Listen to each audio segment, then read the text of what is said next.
Baik, bismillahirrahmanirrahim. Assalamualaikum warahmatullahi wabarakatuh. Perkenalkan, nama saya Zulkarnain S. dari kelas Technopreneurship 4B dengan NIM 60100120024. Kali ini dan pada kesempatan kali ini saya akan mempresentasikan hasil kerja saya dari bab 9 sampai bab 10 yang berjudul Dasar-dasar Kewirausahaan. Langsung saja pada bab 9 yang berjudul Etika Bisnis dan Profesionalisme Kewirausahaan. Yang pertama yaitu pengertian etika bisnis. Menurut Hill dan Jones, pengertian etika bisnis merupakan ajaran dalam membedakan antara benar dan salah dalam memberikan bekal kepada setiap pemimpin perusahaan ketika mempertimbangkan pengembalian keputusan strategis terkait dengan masalah moral yang kompleks. Kemudian yang kedua yaitu tujuan etika bisnis. Etika bisnis bertujuan untuk memberikan dorongan bagi kesadaran moral dengan memberikan batasan bagi para pengusaha atau pebisnis untuk dapat menjalankan bisnis secara jujur dan adil, serta menjauhi bisnis penipuan yang merugikan banyak orang atau pihak yang memiliki keterkaitan. Selain itu juga, etika bisnis mempunyai tujuan agar bisnis dapat dijalankan dan dicetuskan seadil-adilnya dan sesuai dengan peraturan perundang-undangan yang telah disepakati.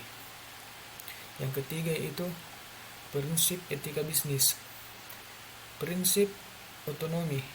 Prinsip otonomi dalam etika bisnis adalah kemampuan dan sikap seseorang dalam mengambil tindakan dan keputusan berdasarkan kesadarannya sendiri tentang apa yang menurutnya baik yang dapat dilakukan.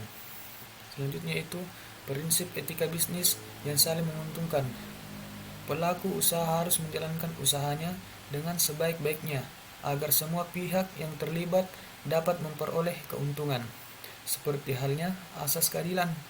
Asas memberi manfaat juga bertujuan untuk mencegah hanya satu pihak yang memperoleh manfaat. Selanjutnya, prinsip kewajaran etika bisnis. Menurut seseorang dalam menjalankan bisnis untuk memperlakukan hubungan internal dan eksternal secara setara dan memberikan haknya masing-masing. Hal ini bertujuan untuk menjaga kerugian bagi salah satu pelaku usaha. Selanjutnya, prinsip etika bisnis, moral integrity. Dalam menjalankan tugasnya, para pelaku bisnis harus menjaga nama baik perusahaannya. Pelaku bisnis harus mengelola dan menjalankan usahanya dengan sebaik-baiknya agar kepercayaan konsumen atau pihak lain terhadap perusahaan tetap terjaga. Dengan kata lain, seseorang atau pembisnis harus mendorong dirinya sendiri dalam keberadaan bisnis untuk mengelola rasa bangga. Untuk setiap bisnis ada prinsip yang memandu etika. Prinsip etika berfungsi sebagai pedoman bagi para pemimpin dan sejumlah karyawan. Dan berikut beberapa prinsip etika bisnis. Yang pertama, integrasi. Yang kedua, loyalitas. Yang ketiga, kejujuran. Yang keempat, menghormati dan peduli. Yang kelima, keadilan.